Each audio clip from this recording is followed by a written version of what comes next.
អង្គុយចុះ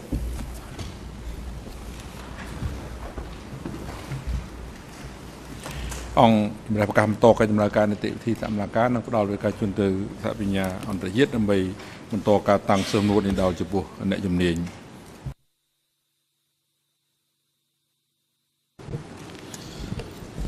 Professor, I'm interested because you talked about interviews you had with Ieng Sari in the 1980s, I believe. Did you discuss this topic with him at all, the Democratic Kampuchea's attacks into Vietnam during the DK regime?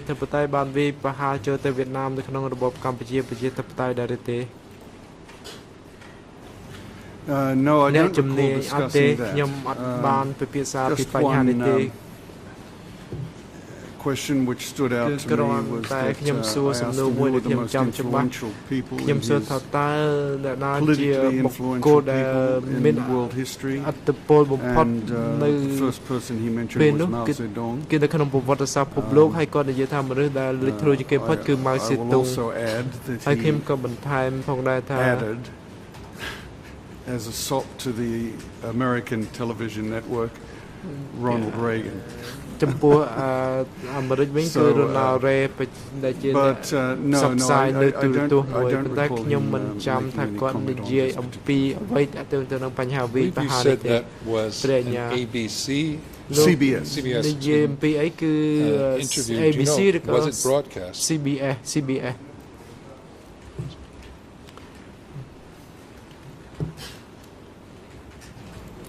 No, it was never broadcast. You also mentioned that you spoke to the King Father.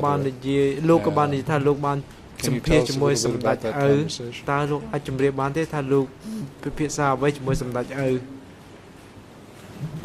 That was in Ban Sen, if I'm pronouncing it correctly, Thailand.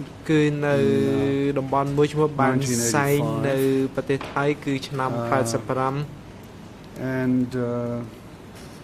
I mainly engaged the King Father, the late King Father, in discussions of historical questions rather than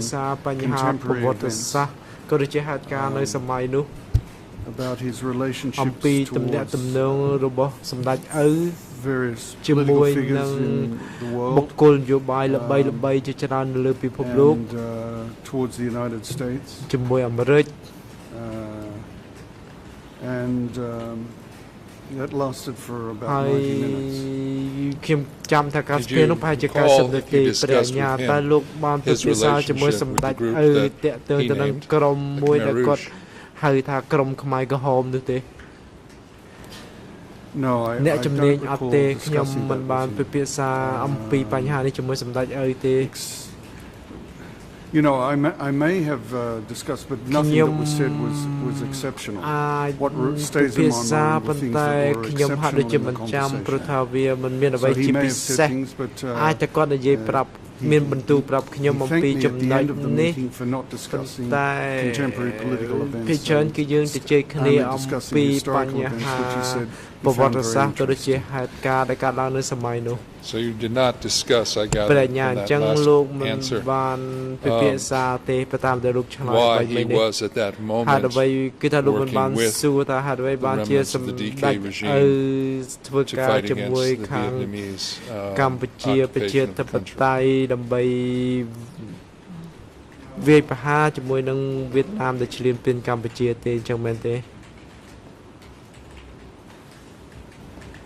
No, I don't recall that part of it. But again, you know, if we did discuss it, the reason I won't recall it is because it would have been an obvious, the comments would have been obvious to me, nothing new. What stands in my mind was what he told me that was new to me, new information, which there were some significant examples of. But with regard to, I knew that he had a tactical alliance with the Khmer Rouge to repel the Vietnamese invasion of the country. You have described him. លោកប្រញ្ញាគួរក៏បីក្តាច់ មកកំពុងលោកបន្ទាប់ពីលោក បានសួរហើយទី1ទី2ទៅមកឃ្លាតបន្តិចដើម្បីទុកការបកប្រែភាសានោះឲ្យបានពេញលេញល្អ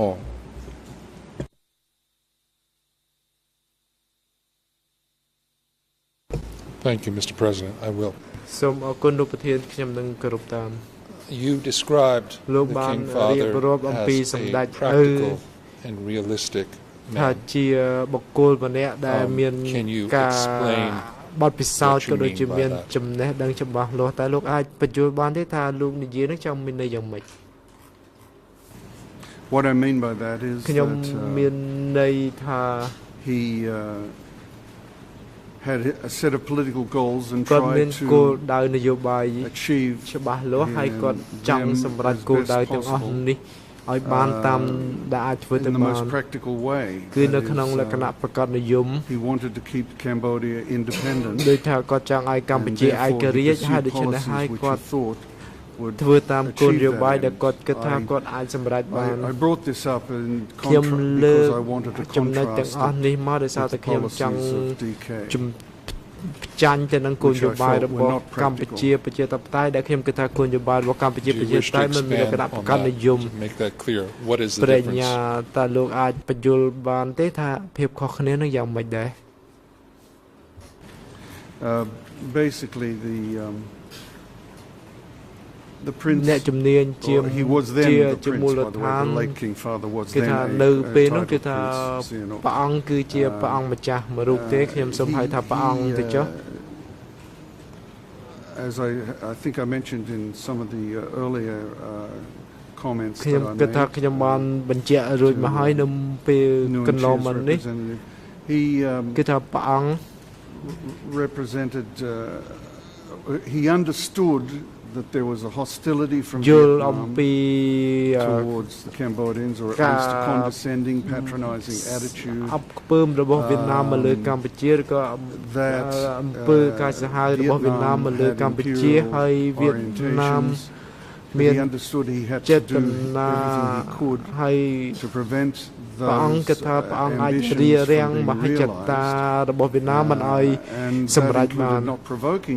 ប៉ុន្តែมันបង្ករឿងជាមួយវៀតណាមនោះទេมันបង្កបញ្ហាជាមួយវៀតណាមគឺថាខ្ញុំឃើញថាយុទ្ធសាស្ត្ររបស់ព្រះអង្គខុសពីយុទ្ធសាស្ត្រដែលប៉ុលពតបានធ្វើនៅក្នុងរបបកម្ពុជាប្រជាធិបតេយ្យជាយុទ្ធគឺកម្ពុជាប្រជាធិបតេយ្យជាយុទ្ធសាស្ត្របង្ករឿងប្រេកអាញា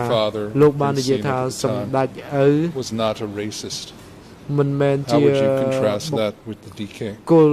ដែលរើសអើងពូជសាសន៍ទេតើលោកគិតយ៉ាងម៉េចដែរធៀបជាមួយកម្ពុជាប្រជាធិបតេយ្យ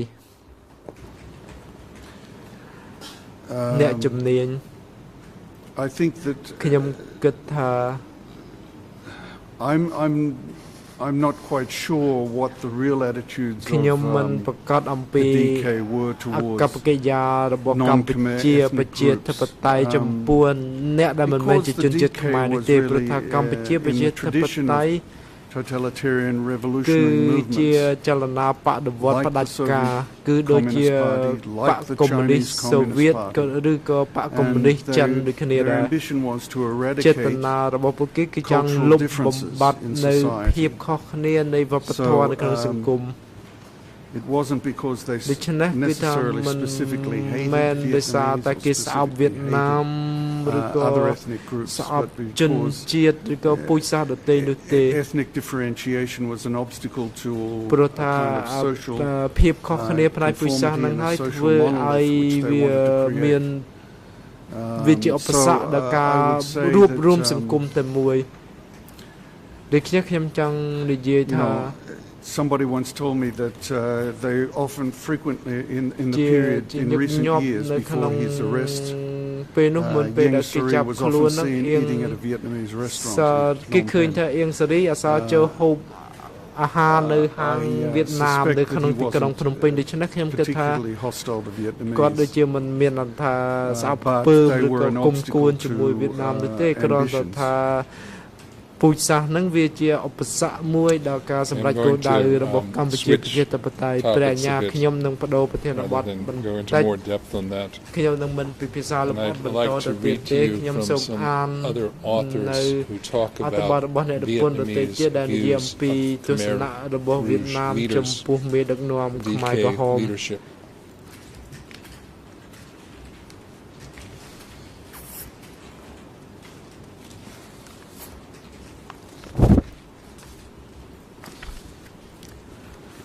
And perhaps I'll start with Dmitry Mosyakov. This is at E3/9644. ERN is 010859744 to the next page in English. In French, 0112534. And in Khmer at 011200075. First of all, Mr. Mosyakov, can you explain a little bit about him and your relationship with him? Mr. Mosyakov was a Russian scholar at the Institute of Oriental Studies in Moscow. When I met him, he's an expert in Cambodian affairs, and I hired him as an assistant in my research. ជាក្នុងនាមជាជំនួយការសម្រាប់ការស្រាវជ្រាវរបស់ខ្ញុំឬដែលខ្ញុំបានបញ្ជាក់ពីមុនរួចមកគឺគាត់ជាអ្នកពិនិត្យមើលឯកសារជាទូទៅដើម្បីឲ្យខ្ញុំពិនិត្យមើលចុងក្រោយតើឯកសារអ្វីដែលពាក់ព័ន្ធសម្រាប់ការងារស្រាវជ្រាវរបស់ខ្ញុំផ្ដល់នៅការជួយដល់គាត់យ៉ាងច្រើនបានន័យថាផ្ដល់ពេលវេលាយ៉ាងច្រើនហើយគាត់ក៏ជួយដល់ការងារខ្ញុំច្រើនផងដែរ pertaining to Cambodia. គឺគាត់ជួយការងារតាក់ទងទៅនឹងប្រទេសកម្ពុជា On this page, he indicates that Pol Pot introduced Nun Chea, a person trusted in Hanoi, whom Lê Duan, leader of the Vietnamese communists,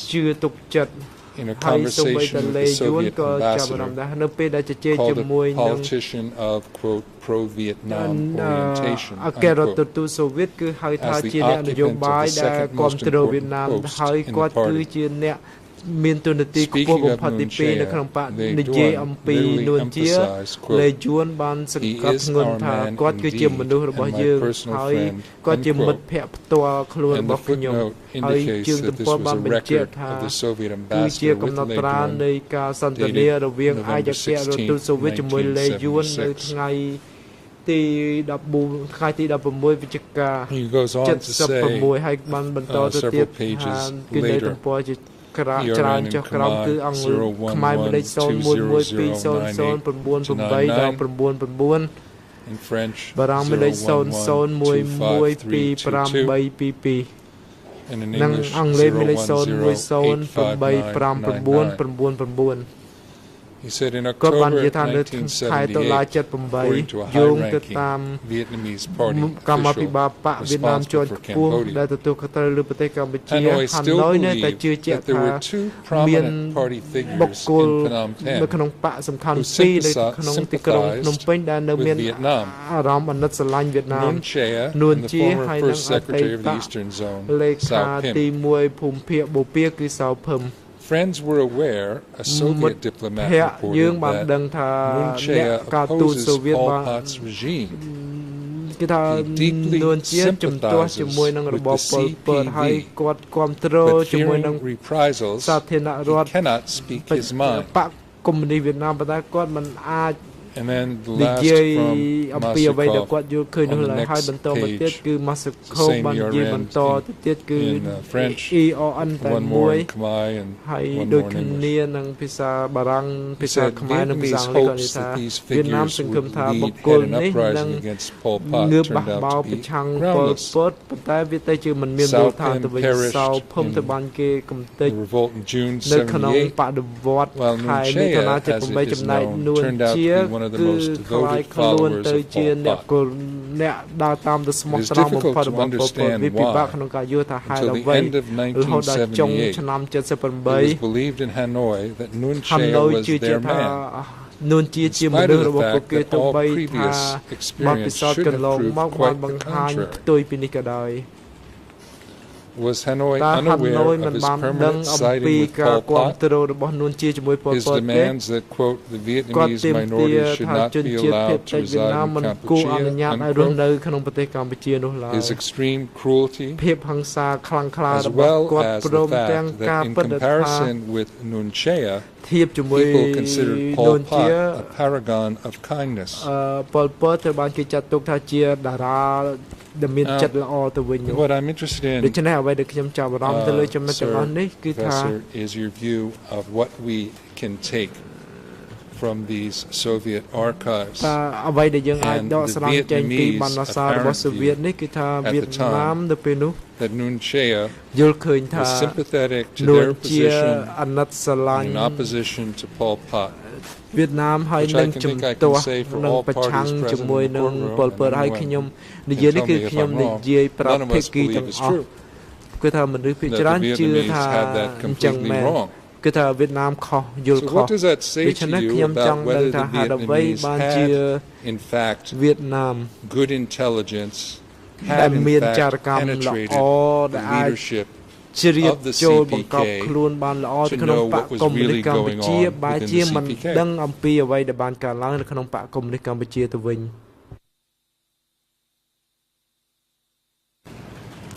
I think it tells us that the Vietnamese had very poor intelligence about what was going on in the leadership of the Việt Nam miền trà cam on để mà ai đăng tham miền ở đây cả láng khăn bạc công lý Campuchia. Hay có phải chỉ miền trà cam mình lõ sáuแต่ตื่นตระหนักเอาไว้ในการเล่าในตามที่ชนบทของได้ Now, the accused persons, Sampan and Nuon Chea, have said that there were traitors and Vietnamese agents, even within the Central Committee and the Standing Committee. What does this tell you about whether this makes sense, given that Vietnam thought that Nuon Chea was their closest friend?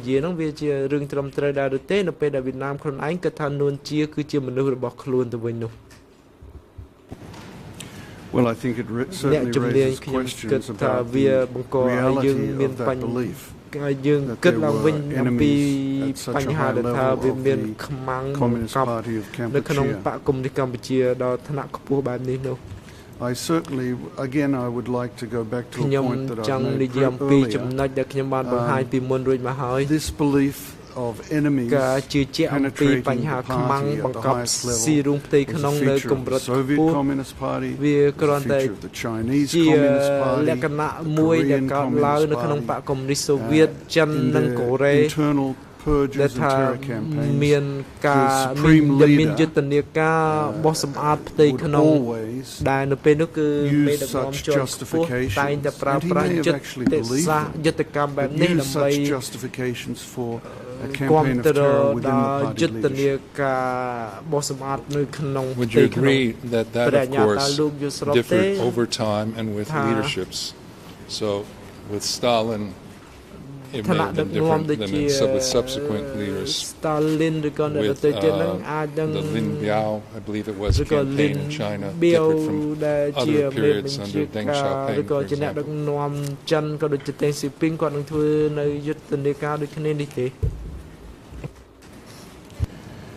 Yes, it's a product of a paranoid mindset, which is a characteristic of revolutionary elites. That certainly wasn't a characteristic of the mindset of Deng Xiaoping. Thank you. Now, you had mentioned that Nuon Chea had been in Vietnam. And there's a couple of quotes from the book Behind the Killing Fields. I'd like to read to you and then get your comment. This is E3/4202. In English, it's 00757-511. In Khmer, 00858-293. French 00849403 indicates, quote, that Nguyen Chia was the main Khmer Rouge liaison with the Vietnamese during Cambodia's civil war. Since he had traveled to Vietnam in 1953 for training, he knew the personalities of his Vietnamese counterparts, which made him the ideal negotiator. I am the compromiser, and I was close to Nguyen Van Linh, and we could talk easily, Nguyen Chia said.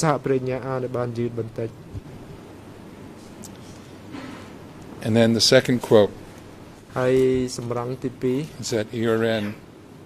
in Khmer 00858279, in French 008493994, and in English 007575006. This is in the book they quote Nguyen Chia as saying, I like reading books about how to work in secret, and Vietnamese books that talked about the torture and arrest of communist members. So what can you tell us about what Nguyen Chia was doing in Vietnam and his relationship with the Vietnamese?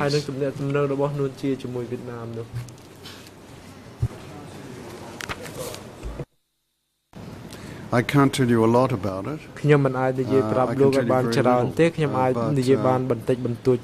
have been one of the leading figures trained by the Vietnamese in the early 1950s, and therefore would have had a certain relationship with them, favorable relationship with them from their point of view, because the Vietnamese always believed that the people they trained would remain loyal to them. This has turned out to be false, as in the case of, for example, Pen Savan, one obvious example. But I think that Nguyen Chia, because of his pedigree in the Indo-Chinese Communist movement, would have been favorably treated by the Vietnamese. And that's the reason for their misinterpretation of his attitudes towards Vietnam. What can you tell us about the relationship between this movement that Sihanouk called the Khmer Rouge, Communist Party, they weren't called that then. But starting, as you know, in 1968, they began an armed rebellion against the government of Sihanouk. I believe that government also had been elected against the monarchy. What was the relationship at that time between 1968 and the coup in 1970 between the Khmer Rouge and the Vietnamese?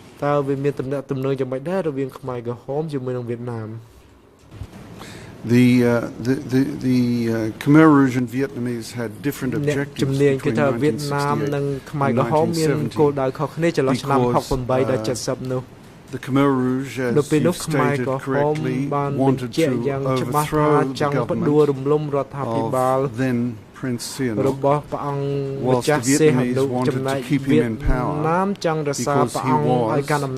allowing them to use Cambodia as a staging area and as a supply base through Sihanoukville for their war in South Vietnam. Because the Vietnamese communists were very favorably disposed towards retention of the Sihanouk government. And so there was a conflict of interest between the Khmer Rouge, who were based in the northeast of Cambodia, in the mountainous provinces of the northeast, and the Vietnamese, who in the eastern parts of Cambodia, some of which were a bit further south. For the years between, let's say, 1968 and 1972, so that includes 2 years before the coup and 2 years after. Did the Khmer Rouge seek the assistance of the Vietnamese, and did they receive any? Well, they would have been supported by the Vietnamese. ពួកគេបានទទួលការគាំទ្រពីវៀតណាមជាពិសេសពីឆ្នាំ70ដល់72នោះគឺក្រោយពីរដ្ឋប្រហារខែមិនិនា70ដោយលន់ណននិងសេរីមតៈនោះ The Vietnamese communists who had been told by Lon Nol to get out of Cambodia គឺថាកុម្មុយនីសវៀតណាមដែលត្រូវលន់ណលបណ្ដេញចេញពីប្រទេសនោះបានធ្វើការបះបោរប្រឆាំង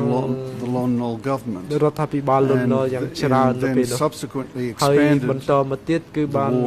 បន្តសង្គ្រាមចូលប្រទេសកម្ពុជា As I said before, ដោយតែខ្ញុំបានបញ្ជាក់ពីមុនចឹងគឺថាវៀតណាមភាគច្រើននៅខាងបូព៌ា After the American and South Vietnamese invasion of ក្រោយ April ពេល 1970, ដែលមានការឈ្លាន into ពាន the interior of ពេលនោះគឺ Cambodia. វៀតណាមទាំងអស់ And នោះ in បាន their wake, they set up ទេ Cambodian បានចល័ត communist មកចូលដី organizational កម្ពុជា structures, ហើយបានរៀបចំឲ្យមានជាអង្គភាព which មាន they ជារចនា tried សម្ព័ន្ធត្រឹមត្រូវ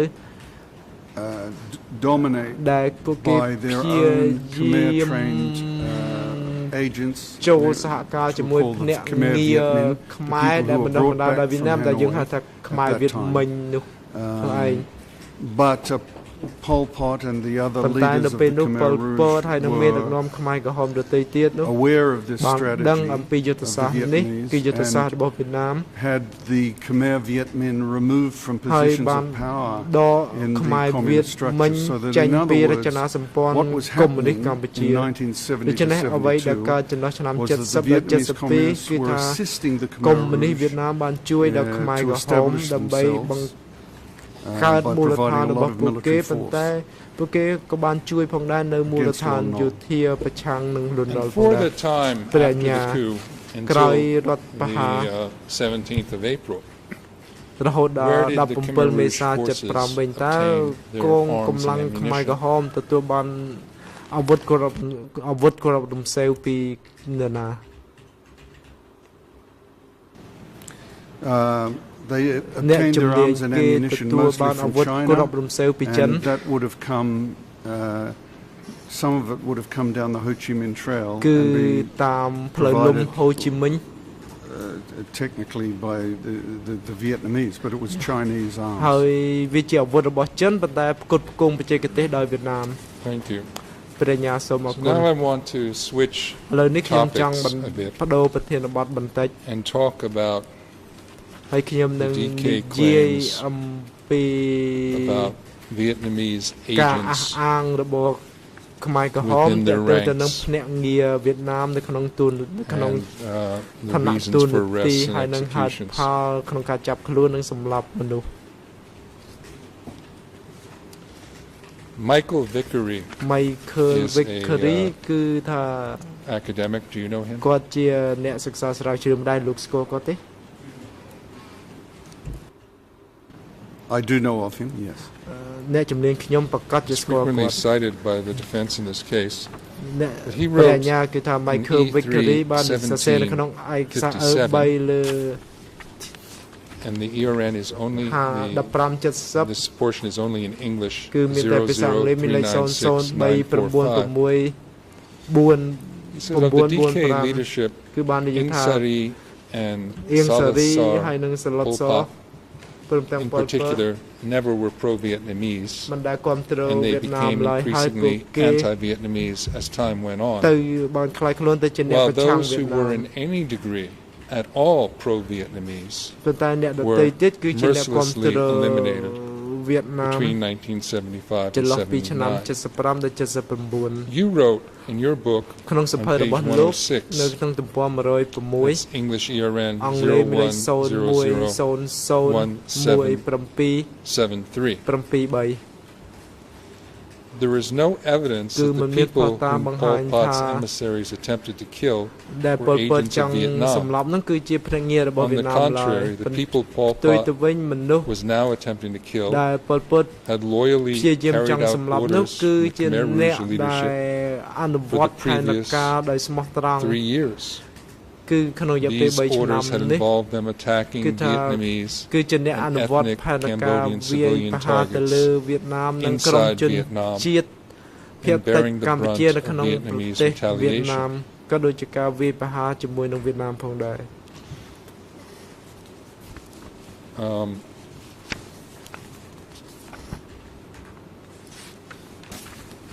Just to provide all the quotes and get one question. Elizabeth Becker, her book at E3/20, ERN English 00237 970, Khmer ERN 00232 350, and French ERN 00 638 524. On to the next page. She wrote that about the same year, 1976, she's talking about 1976, in the midst of this chaos, the Eastern Zone Army was ordered to the border to push back encroaching Vietnamese troops. After several skirmishes, the center rebuked Sao Pim, the Eastern Zone leader, for fighting the Vietnamese too zealously and warned him not to upset the tenuous balance on the border. She goes on to say on another page, and that is English 00238 Khmer 00232 392, in French 00 638 555. She said, referring to Sao Pim, it was too much a part of the system to imagine it turning against him or to recognize the clues when the center did turn on him. He was a party elder. He had been a member of the elite standing committee since the 1950s. He had been party secretary of the Eastern Zone since 1960. He had personally built up the Eastern Zone Army. And on the next page he says, yet when Pol Pot ordered the execution of the Khmer communists who returned from Hanoi with the Vietnamese troops, Pim obeyed. Eastern Zone deputies like U Pun Chun oversaw the detention and execution of the returnees within the region in 1974, but nowhere in this record is there a hint of Sao Pim being a close friend of Vietnam. Rather, he was proud of his record of refusing to become dependent on Vietnam in war or peace, nor was there a hint of rebellion. So, I'd like you to comment on what these other writers have written, and also I didn't read all of the excerpts in your book. Was there a rational belief by the DK leaders that their ranks were riven with traitors and agents of Vietnam?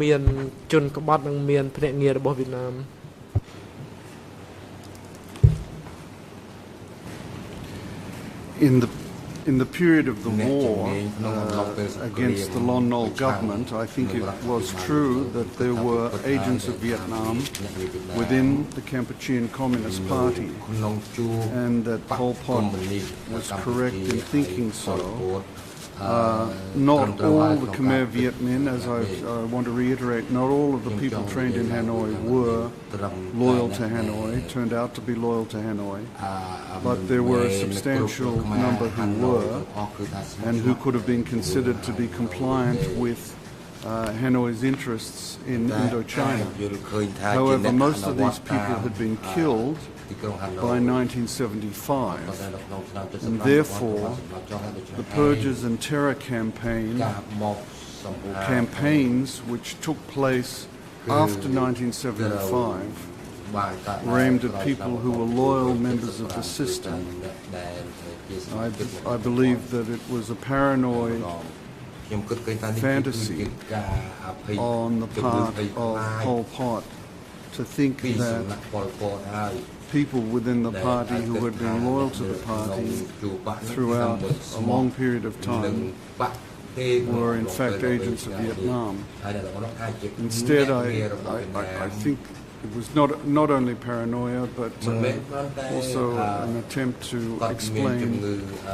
weakness in conflict with Vietnam. In other words, the people like in the Eastern Zone who took the brunt of the fighting of Vietnam and who were not successful in their fighting with Vietnam must have been traitorous in order not to defeat Vietnam. Again, this is a part of a paranoid political culture which permeates all revolutionary movements. Are there other examples of such regimes where they blame their own failures on sabotage traitors within their ranks?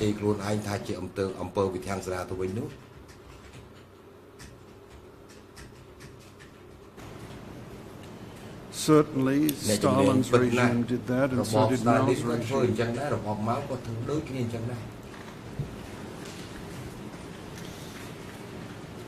I'd like to read you something that is written by Chanda, where he's quoting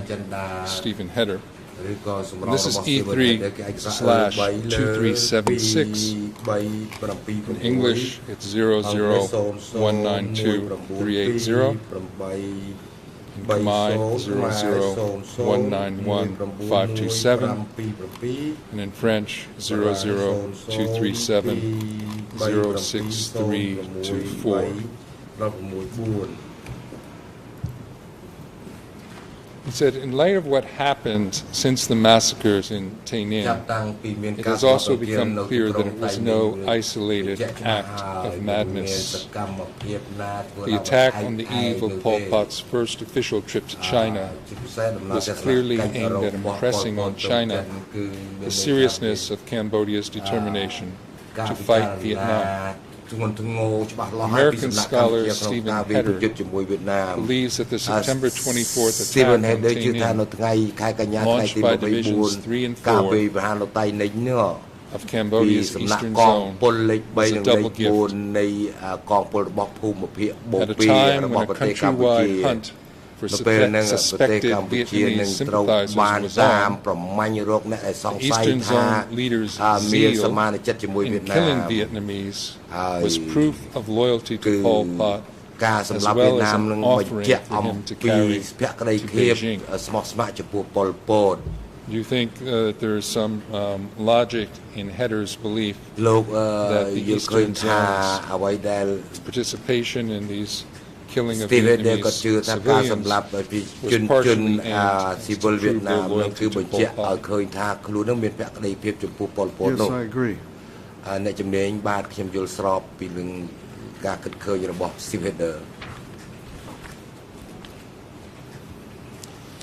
Let me ask you a little bit about the relationship between democratic Kampuchea and the Soviet Union, and then then we'll go into China and the Soviet Union. Do you know what happened on the 17th of April when the Khmer Rouge took Phnom Penh to the Soviet embassy?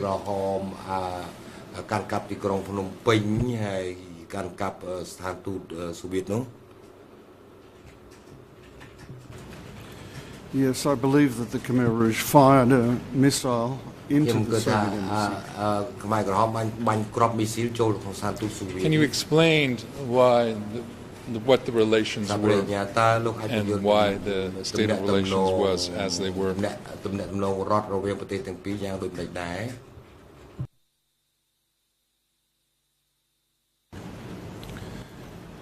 The relations were poor because the Soviet Union had not broken relationship with the Lon Nol government. That's the first reason. And I think the second reason is that the Khmer Rouge, being Maoist in their orientation, regarded the Soviet Union as a revisionist power.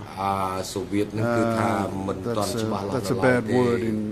amongst Marxist-Leninist purists. To call somebody a revisionist means you're abandoning some of the fundamental principles of Marxism-Leninism. And I believe that's how they regarded the Soviet Union. So there was a double set of factors, two factors which would compel them to be hostile towards the Soviet Union. And what about the relationship in this time period between China and the Soviet Union? Can you talk about that? And the period I'm talking about is the decay period from 1975 to 79, but you can explain earlier events that affected that relationship.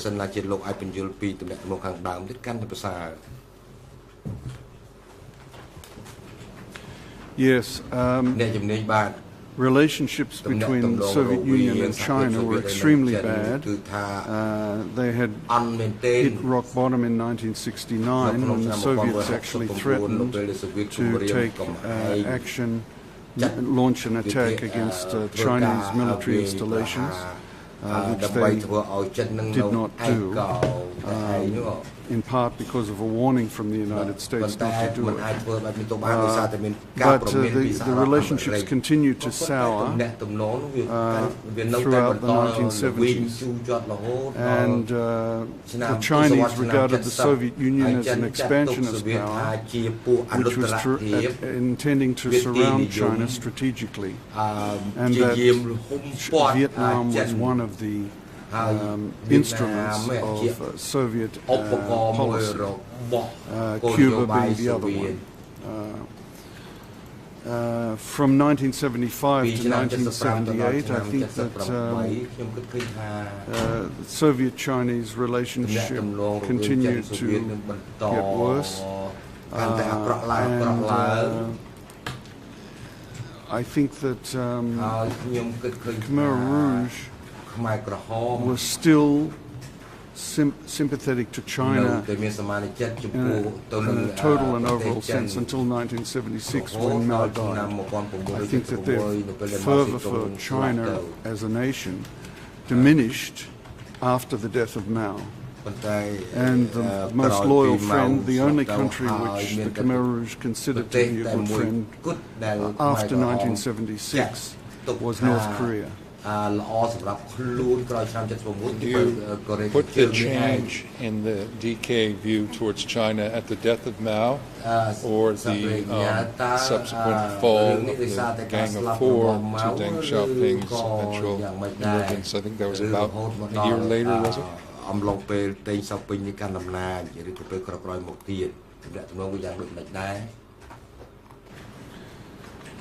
Yes, I think, I'd restate it then.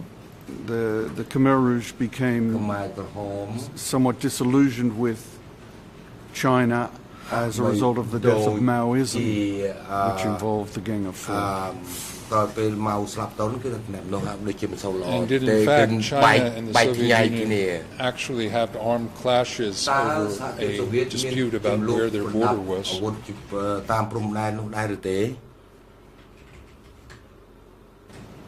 Yes, they did.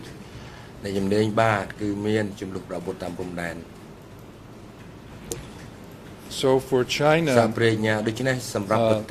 did they view the Vietnam's relationship with the Soviet Union?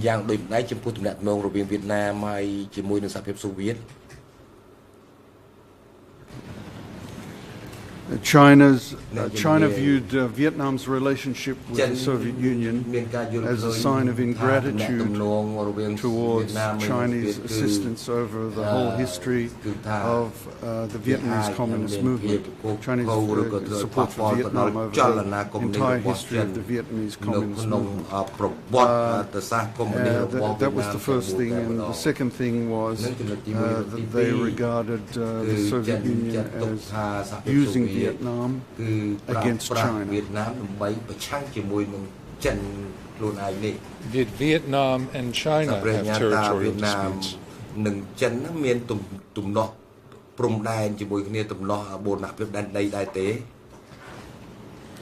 Yes, they did. Even during the period of before the fall of South Vietnam, there were disputes over the Paracel and Spratly Islands, disputes which continue to this day. And can you briefly put on the record your view of the difference in the power, the military power of the Soviet Union and China at that time in the late 1970s?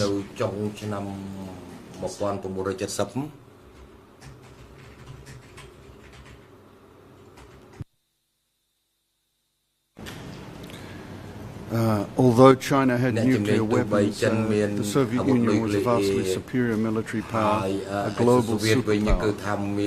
China was a regional power.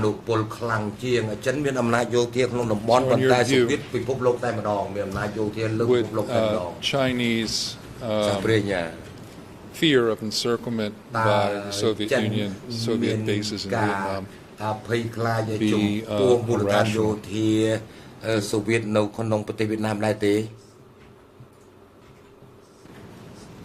Yes, it was a rational fear. And how then did the Chinese view Cambodia as how it played out in these various relationships between Vietnam, China, Soviet Union?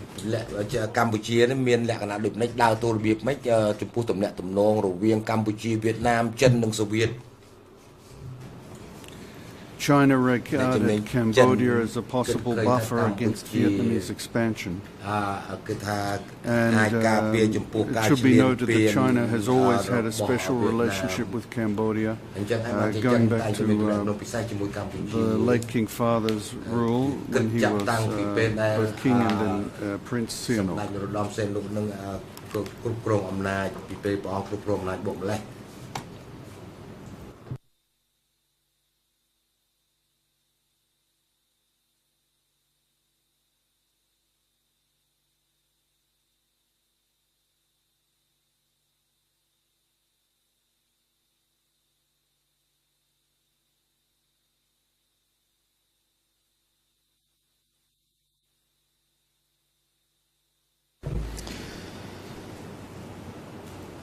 I want to ask you about something you wrote on page 72 of your book. Your RN is 01001739.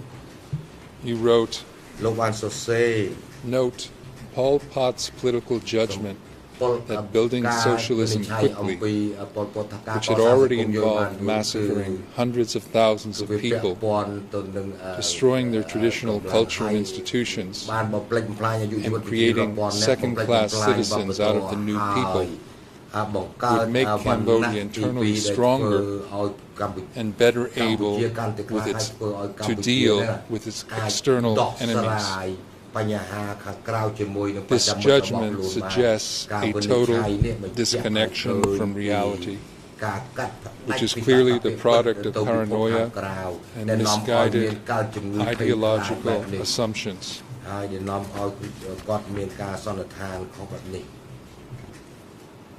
You wrote on page 237, the ERN is 01001910. Pol Pot's power within his party was never seriously challenged after 1972. And by 1977, His preemptive purges of the party and military had eliminated any possibility of a coup. Pol Pot's purges against non-existent enemies during 1978 further weakened his already weak political and military position in relation to his foreign enemies. Can you talk about that? Did the DK policies, particularly these internal purges of the East Zone Army and other setting up detention centers around the country, other DK policies, did they, in your view, help to assure the independence of Cambodia? Or did they make it more likely that Cambodia would lose its independence and actually weaken the country towards any potential foreign invaders?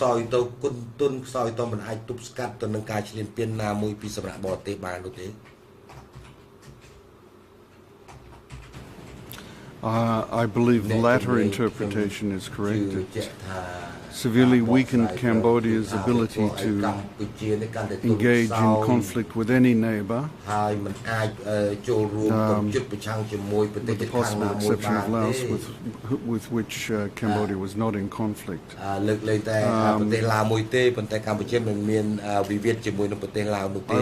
would like to point out, again, to use historical analogies, that this is a replication of kinds of behavior we see from revolutionary totalitarian dictators in the past. Stalin's, in the wake of the rise of Nazi Germany, Stalin purged not only his party leadership, but also his military, and severely weakened the capability of the Soviet Union to face Nazi Germany. Similarly, in China, there were purges of the Chinese military at a time when China regarded the Soviet Union as a mortal threat to China. Mao Zedong carried out these terrorist purges against the armed forces leadership in a way which diminished his capability to deal with any possible future confrontation with the Soviet Union. So Pol Pot was in a way behaving just like the two giants of international communism. In carrying out an internal purge against people whom he needed, and in fact in the general policy that he was pursuing, weakening the country's ability to resist Vietnam, if that's what he really thought was the main threat to Cambodia. Well, in your view, were his policies aimed at strengthening the country against Vietnam, or maintaining a small clique, his clique of leaders in power?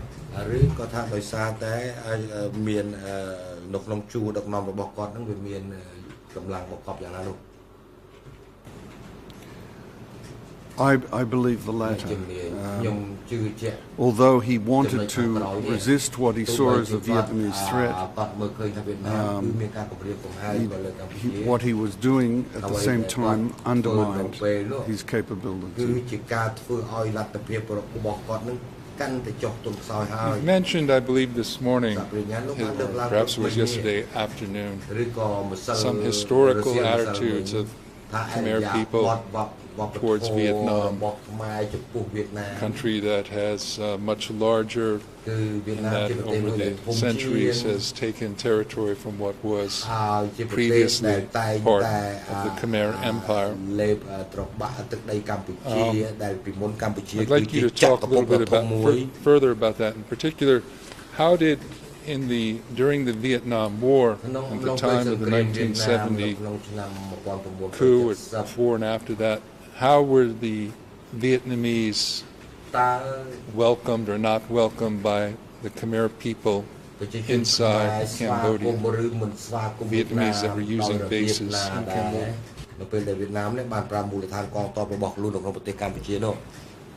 Around, yes, in the years before and after 1970.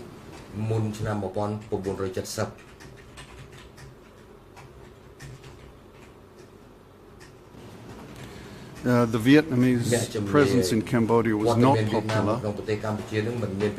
It was not popular during the time of Sihanouk, which is one of the reasons why Sihanouk went overseas in early 1970 to try and convince the Soviets and the Chinese to get the Vietnamese out of Cambodia, the Vietnamese troops which were occupying the eastern zone of Cambodia. That was his mission when he was overthrown.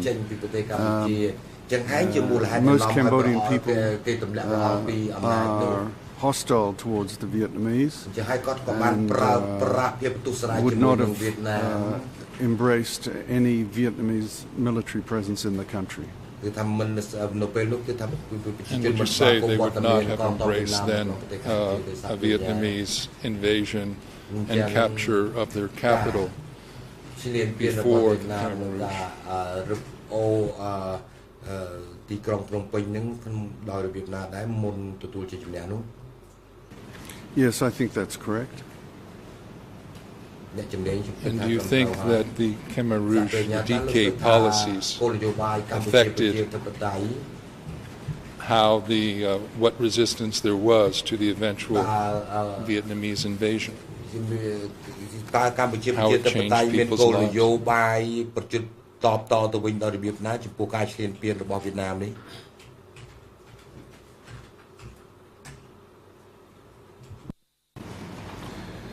Yes, I think it affected the way they reacted. I think that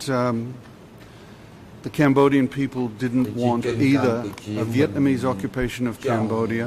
nor a Khmer Rouge control of Cambodia, which is why in the elections which were held in 1993, a majority of Cambodians voted for the non-communist forces of the late Father King and of the Republican Party of the late Mr. Son Sann. The majority of people reject communism and they reject Vietnamese control of the country. However, in this 70 to 75 war, there was, we can talk about it, a certain amount of popular support or support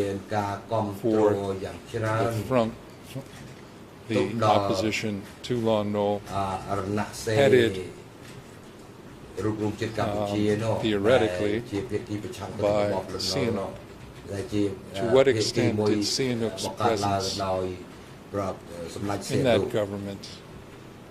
affect the ability of the Khmer Rouge to gain popular support? វត្តមានរបស់ព្រះអង្គដែលដឹកនាំរណសេរីរូបរួមជាតិកម្ពុជានេះវាធ្វើឲ្យខ្មែរក្រហមមិនមានប្រជាប្រិយភាពឬក៏យ៉ាងម៉េចដែរ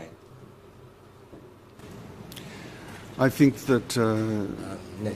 Sihanouk's role, then Prince Sihanouk's role, was vital in helping the Khmer Rouge gain popular support. It should be noted, however, that there were royalist forces fighting against Lon Nol. There was a royalist army, though dwarfed by the rival communist factions. But I think that it was his political legitimacy which helped the Khmer Rouge softened some of the opposition to the Khmer Rouge, which would otherwise have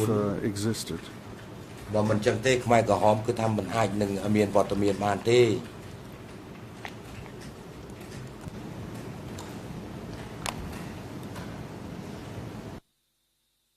There is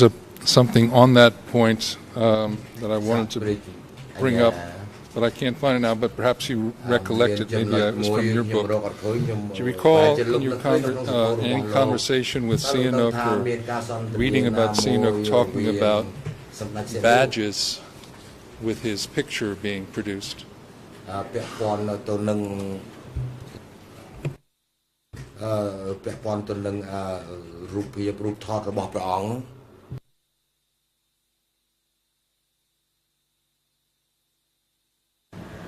Yes, Yes, it was in my book. There were badges produced at the behest of I can't remember whether it was the Chinese or the North Vietnamese, badges of Sihanouk which were to be used and in order to win popular support during the war. This was at a time in which the Vietnamese were still present in Cambodia during the 1970-75 war. And it was the Pol Pot group which took the badges and threw them away because they didn't want too much credit for the successes to be attributed to Sihanouk. I have time for just one last question today. So I would like you to comment upon something you wrote in your book. This is at ERN 01001774. You quote the Vietnamese leader Le Duan as having called the existing system in Cambodia at that time the decay, quote, slave-holding communism, unquote. Can you tell us what he meant by that? Your interpretation.